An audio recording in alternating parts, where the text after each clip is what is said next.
हमने अपना first exercise first chapter का कंप्लीट कर लिया। आई होप इतना आपको क्लियर होगा। आगे बढ़ते हैं।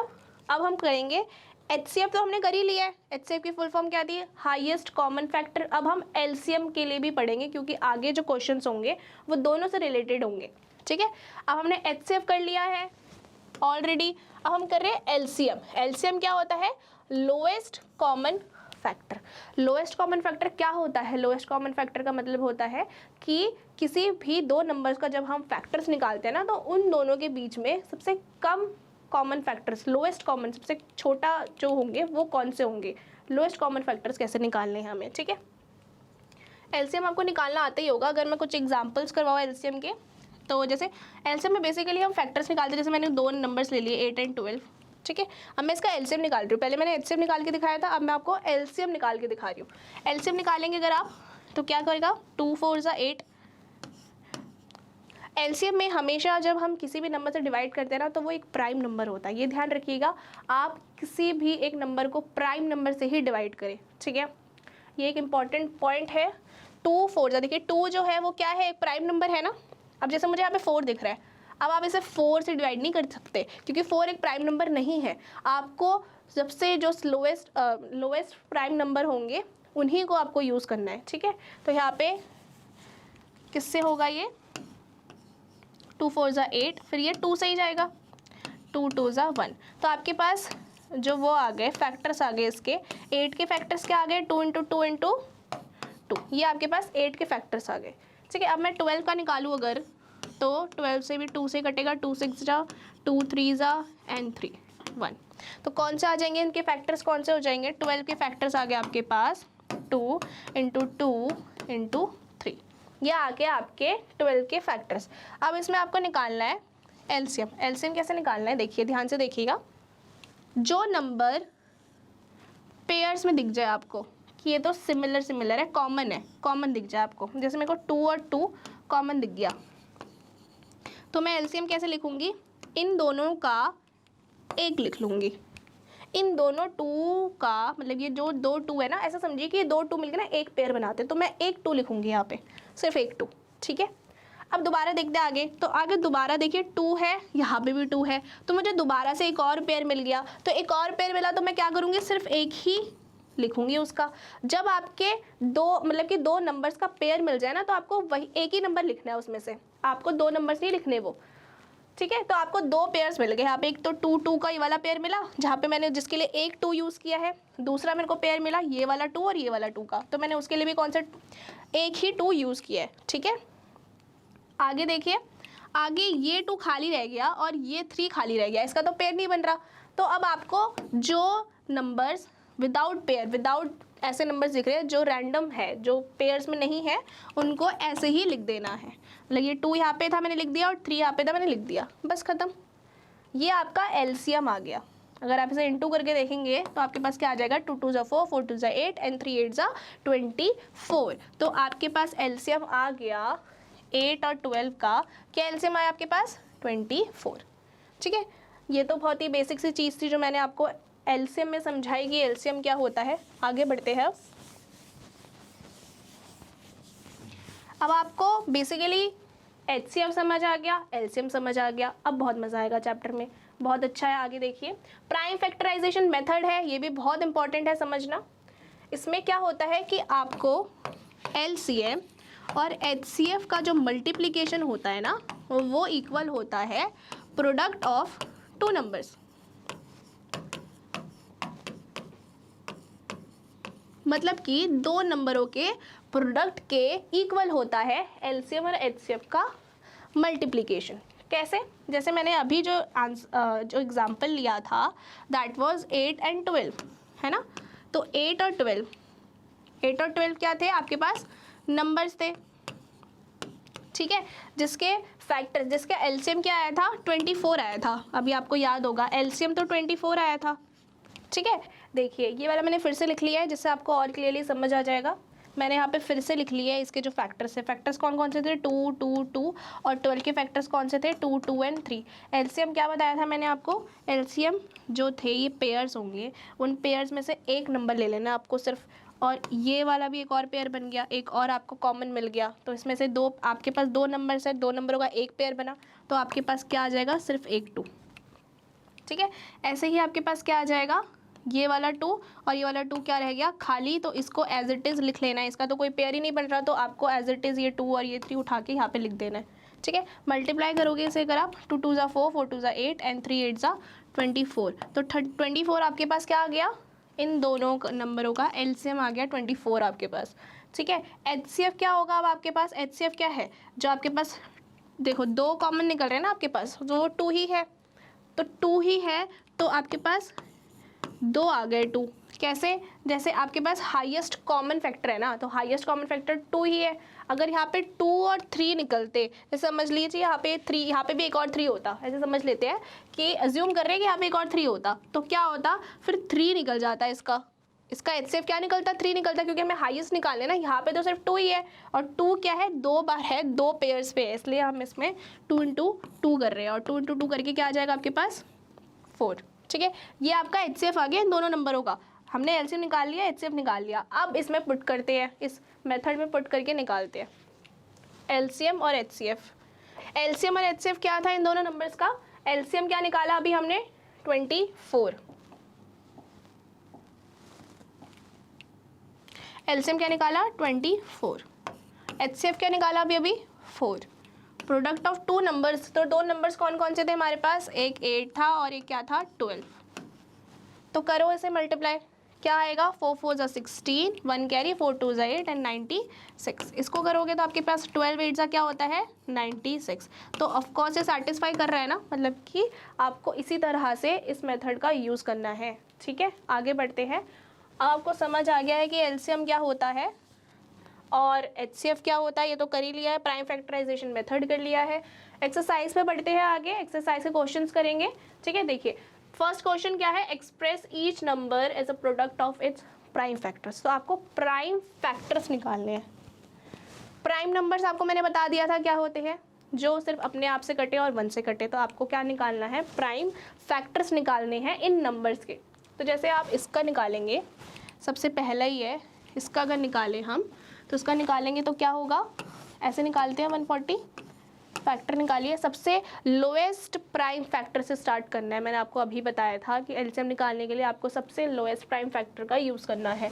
तो आपको दिख रही है 0 है, तो ये किससे कटेगा, इवन है ना, तो 2 से कटेगा ये, तो 2 ले लीजिए, 2 7 = 0।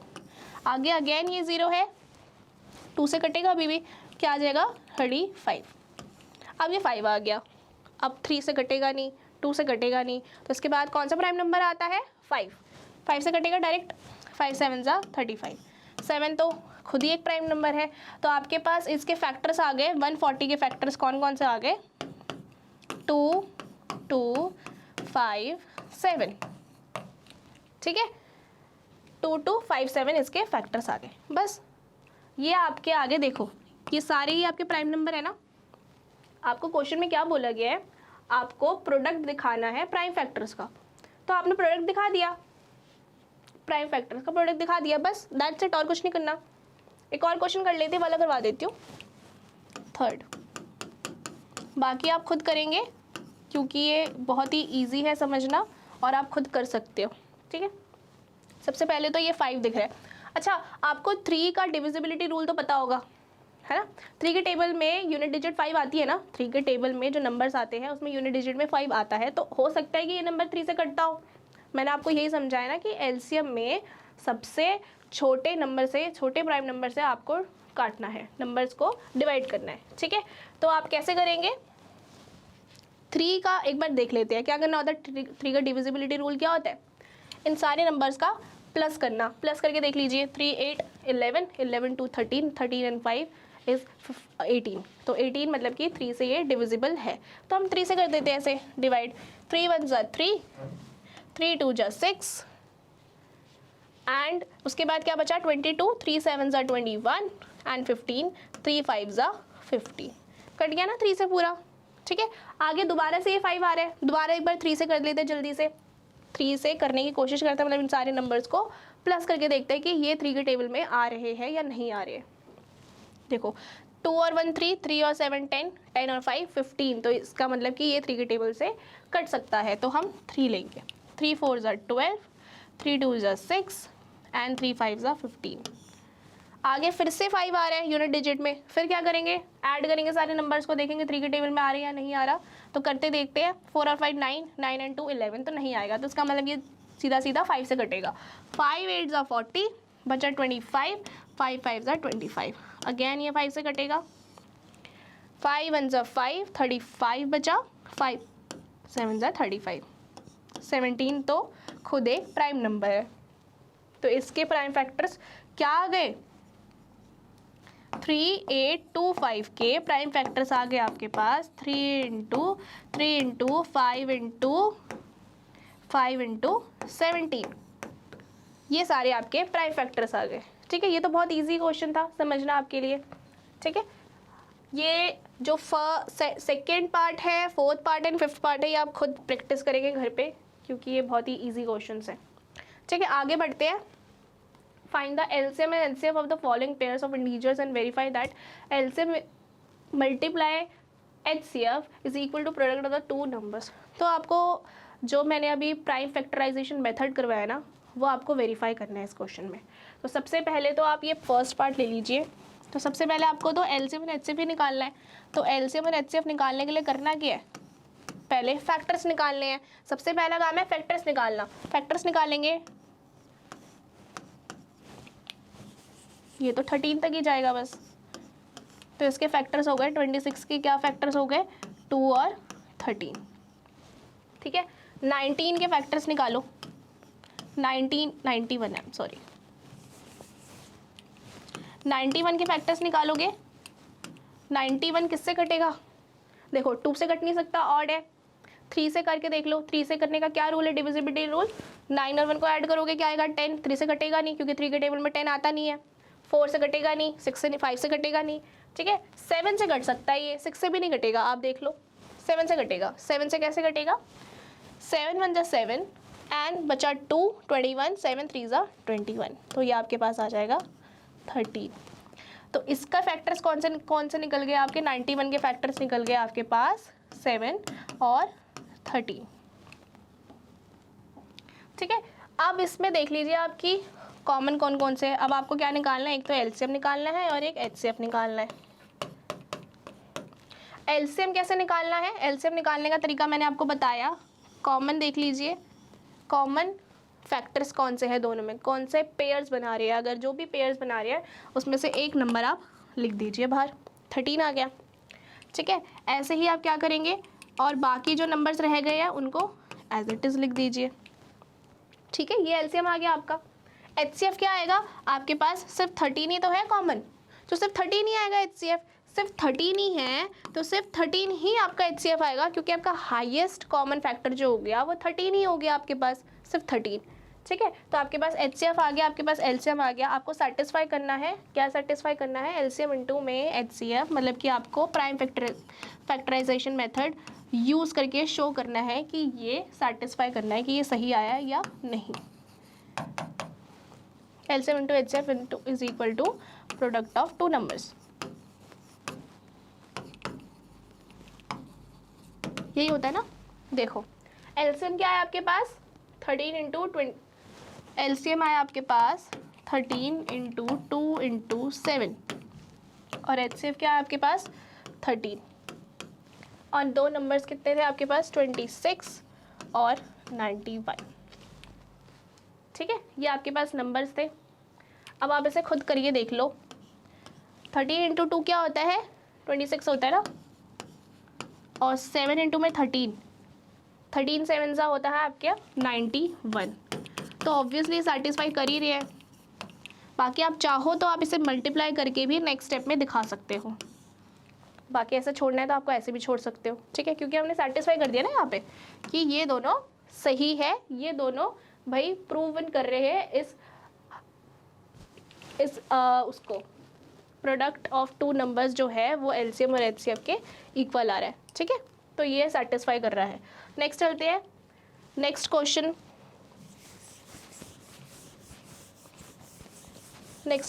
नेक्स्ट पार्ट देखते हैं इस क्वेश्चन का। ये है 510 और 92।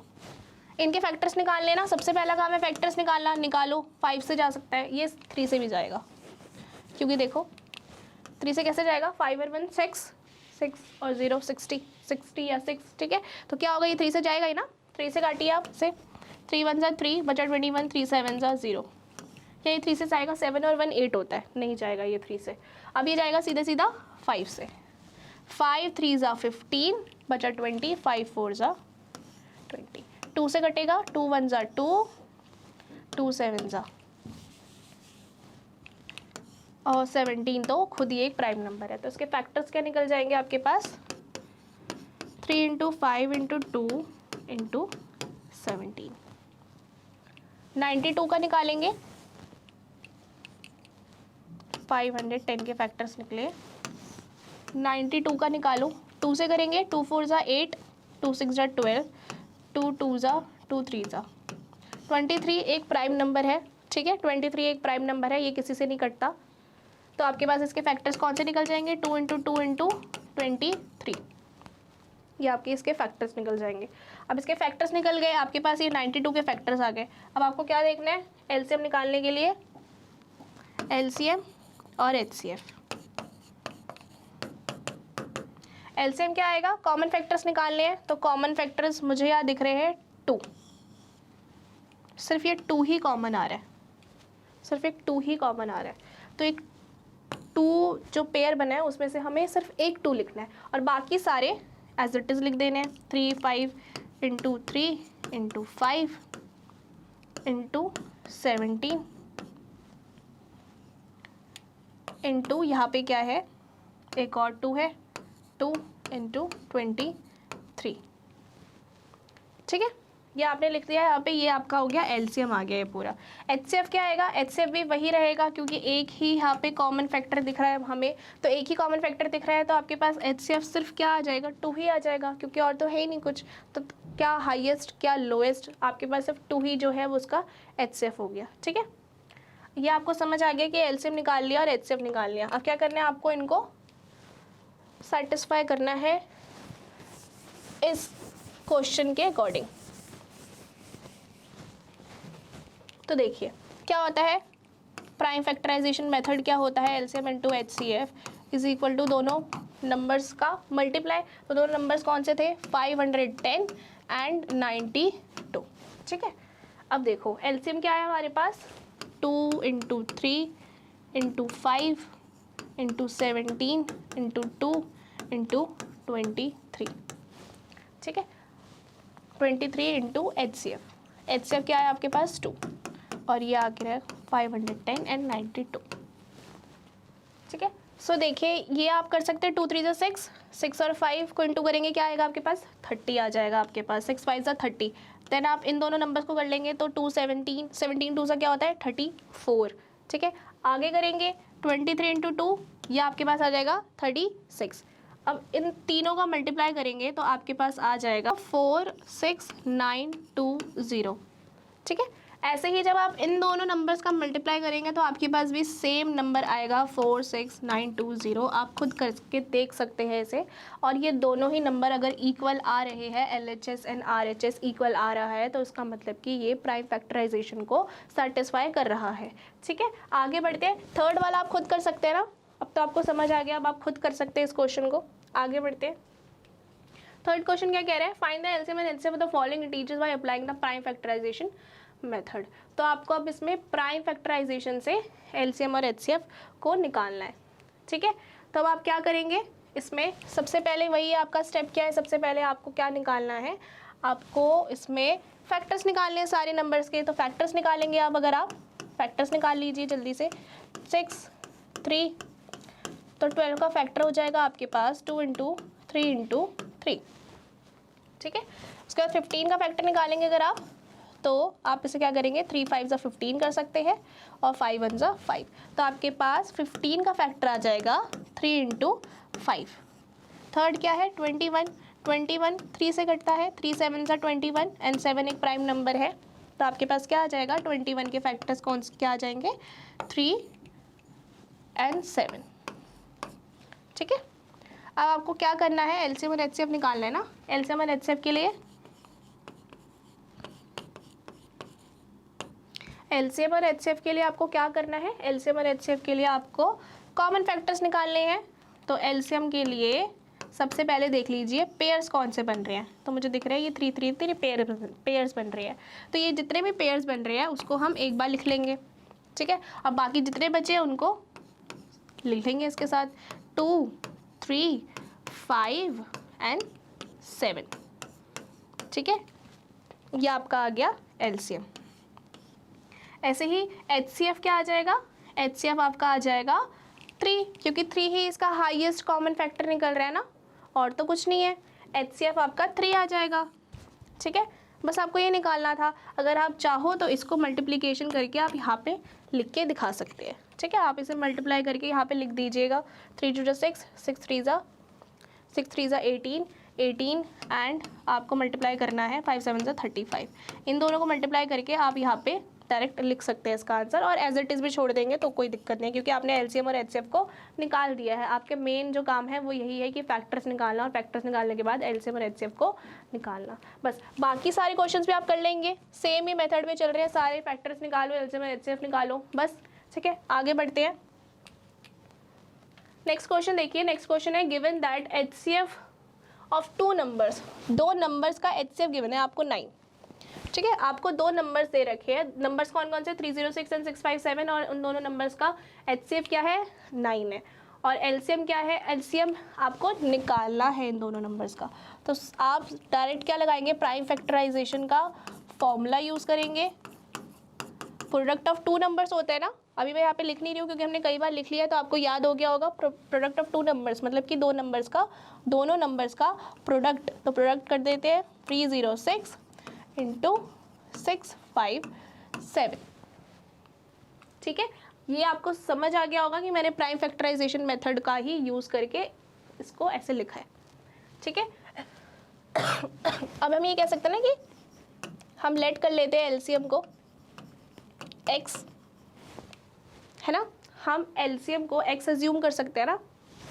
अब क्या करेंगे, x एलसीएम की जगह x लगा देते हैं, एचसीएफ की जगह क्या लगाएंगे, एचसीएफ क्या है हमारे पास, 9, और बाकी 2 नंबर्स तो एज इट इज आ जाएंगे। क्या होगा, जो हमें निकालना है उसको एलएचएस में ही रखेंगे, क्योंकि x निकालना है हमें, एलसीएम निकालना है, तो हमने इसके इसी तरफ रख दिया। और 9 को क्या करेंगे, यहाँ ले जाएंगे इसके नीचे, तो क्या आ जाएगा, 306 इंटू में 657 अपॉन में 9। इतना क्लियर है ना। ये मल्टीप्लाई में था यहाँ पे, तो यहाँ आके क्या आ जाएगा, इज इक्वल टू के ऑपोजिट साइड जाके क्या हो जाते हैं, साइंस जो होते हैं वो चेंज हो जाते हैं। तो यहाँ पे अगर मल्टीप्लाई में था, इज इक्वल टू की तरह मल्टीप्लाई में था, तो यहाँ के क्या हो जाएंगे, डिवाइड में हो जाएगा। तब आप इसे डिवाइड करेंगे, तो आपके पास क्या आएगा, 9 3 9 27, 27 30 में से 27 गया तो क्या बचा, 3 36 बचा, तो आपके पास आ जाएगा 4। तो आपके पास आ गया 34 इंटू 657, 22338। तो ये आपका आंसर आ गया। मतलब कि इन दोनों नंबर्स का 306 और 657 का एलसीएम जो होगा वो एलसीएम क्या होगा, वो हमने अभी निकाला, 22338। ये आपका एलसीएम आ जाएगा, ठीक है। नेक्स्ट चलते हैं नेक्स्ट क्वेश्चन पे। क्वेश्चन है check whether 6n can end with the digit 0 for any natural number n, ठीक है। तो आपको चेक करने के लिए बोला है कि क्या 6n 6 की पावर कुछ भी, ये जो n है ये कुछ भी हो सकता है, इसकी पावर हम कुछ भी लगाए तो क्या इसकी मतलब कि इसकी जो डिजिट यूनिट डिजिट होगी वो 0 आएगी। देखिए यूनिट डिजिट 0 तब आ सकती है जब वो 5 से डिविजिबल हो, है ना। कोई भी नंबर, जैसे कि कोई भी नंबर जिसमें लास्ट में 0 आ जाए तो 5 से डिविजिबल होगी ना, है ना। अब देखो ध्यान से समझना ये चीज़, 0 कैसे आ सकता है, अगर हम 6 में n की पावर 1 लगाएंगे तो हमारे पास 6 आएगा, 6 की पावर 2 होगी तो हमारे पास क्या आ जाएगा 36, 6 की पावर 3 लगाएंगे तो क्या आ जाएगा हमारे पास 216। इसी तरह से चलता रहेगा। अगर आप एक चीज़ ध्यान से देखेंगे तो 6 की जो यूनिट डिजिट होती है ना वो हमेशा ही 6 रहती है। चाहे आप जितना मर्जी बड़ा नंबर ले लीजिए, जो यूनिट डिजिट रहेगी ना 6 के पावर्स की वो हमेशा 6 ही रहेगी, कभी वो 0 नहीं हो सकती। ठीक है, 0 वो हो ही नहीं सकती। ठीक है, तो फिर वैसे भी अगर 0 आता है, 0 अगर बोला है किसी भी नंबर का यूनिट डिजिट 0 है तो वो या तो 5 से डिवाइड होगा। अगर वो 5 से डिवाइड होगा तो उसका मतलब कि फैक्टर क्या बना उस नंबर का, 5 फैक्टर बना ना। तो 0 से डिवाइड होने वाले का कोई भी नंबर जो होगा ना वो 5 मतलब फैक्टर तो आएगा ही आएगा। 5 तो फैक्टर हो गई, वो मस्ट है कि 5 फैक्टर होना ही चाहिए। लेकिन यहाँ क्या बोला है 6 है, तो 6 के सिर्फ 2 ही फैक्टर्स होते हैं ना, 2 और 3, 5 तो होता ही नहीं है। तो इसका मतलब कि 0 तो नहीं आ सकता, किसी भी कीमत पे 0 नहीं आ सकता। तो इसका आंसर क्या हो जाएगा हमारे पास, नो, बहुत बड़ा नो। कि भाई अगर 6 की पावर n है और n हमने किसी भी एक नंबर को माना है तो वो कभी भी यूनिट डिजिट 0 नहीं देगा। क्यों नहीं देगा, आप समझ गए कि 6 की कोई भी पावर आप लगा दे, चाहे बड़े से बड़ा लगा दे चाहे छोटे से छोटा लगा दे, आपकी जो वो होगी ना यूनिट डिजिट होगी वो कभी 0 नहीं आ सकती, वो हमेशा 6 ही आएगी। ठीक है, आगे बढ़ते हैं। Explain why 7 into 11 into 13 plus 13 and 7 into 6 into 5 into 4 into 3 into 2 into 1 plus 5 are composite numbers. Composite numbers क्या होते हैं, मैंने आपको समझाया था। कंपोजिट नंबर्स ऐसे नंबर्स होते हैं जो प्राइम नंबर्स नहीं होते, मतलब कि जिनके बहुत सारे या फिर दो से ज़्यादा फैक्टर्स हो, उनको हम कंपोजिट नंबर्स कहते हैं। तो कंपोजिट नंबर्स, देखिए ये नंबर्स जो है, ये सारे नंबर्स आपको क्या दिख रहे हैं, ये तो प्राइम नंबर्स है, सारे सभी प्राइम नंबर्स है, इसमें नहीं है। खैर इसमें ये आपका क्या है, कंपोजिट नंबर है, ये आपका कंपोजिट नंबर है। ठीक है, ये वाले तो आपके प्राइम नंबर्स दिख रहे हैं। तो ये कंपोजिट नंबर्स कैसे हैं ये आपको एक्सप्लेन करना है। ठीक है, देखिए आप, पहले मैं इसको दिखा देती हूँ। 7 इंटू 11 इंटू 13 प्लस 13, इसमें आपको कॉमन क्या दिख रहा है, तो ये है और एक ये है। तो इसमें कॉमन क्या दिख रहा है आपको कॉमन दिख रहा है ना 13, इन दोनों में ही 13 कॉमन है। तो अब 13 को मैंने बाहर निकाल लिया, 13 को बाहर निकाल लिया तो क्या बचा मेरे पास 7 इंटू 11।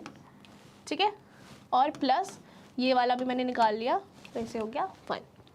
तो क्या आया आपके पास 13, 7 7 जा 77 इंटू 11 दैट इज 77 प्लस 1, आपके पास क्या आ गया 13 इंटू 78।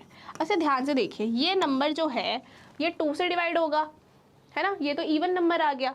तो इवन नंबर आ गया तो इसका मतलब कि इसके काफ़ी सारे फैक्टर्स होंगे, 2 होगा, 4 भी हो सकता है, 6 भी हो सकता है, कुछ भी, इसके तो इवन नंबर्स आ गया। तो इसका मतलब कि ये कंपोजिट नंबर होगा,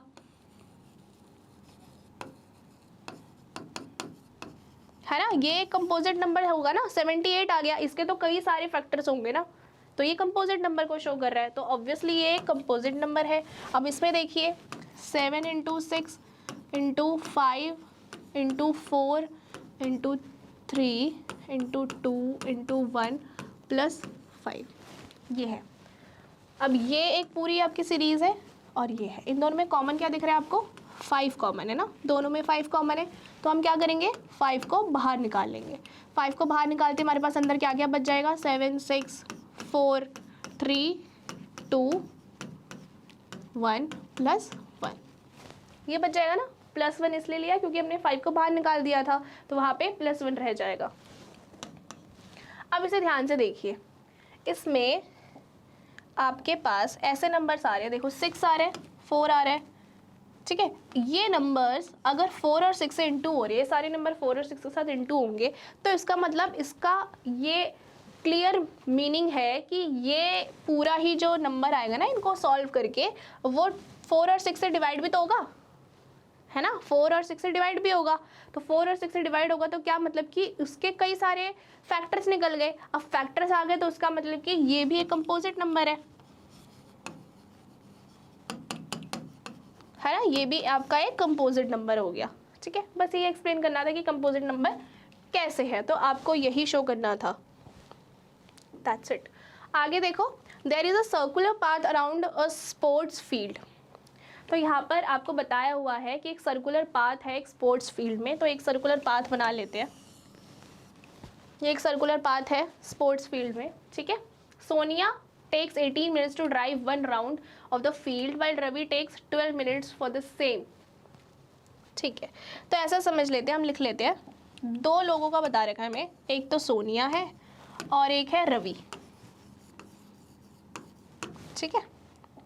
अब रवि, सोनिया जो है वो 12 मिनट लगाती है, सोनिया जो है वो 18 मिनट लगा रही है और रवि जो है वो 12 मिनट लगाता है। क्या करने में? वो एक्चुअल में चक्कर काट रहे हैं, वो इस फील्ड का ना गोल घूम रहे, इस फील्ड के चक्कर काट रहे हैं। तो ऐसा बताया गया है क्वेश्चन में that suppose they both start at the same point at the same time and go in the same direction. तो दोनों ही सेम टाइम पे शुरू करते हैं भागना और सेम डायरेक्शन में भाग रहे हैं, लेकिन क्या सोने को कितना टाइम लग रहा है? 18 मिनट और रवि को कितना टाइम लग रहा है?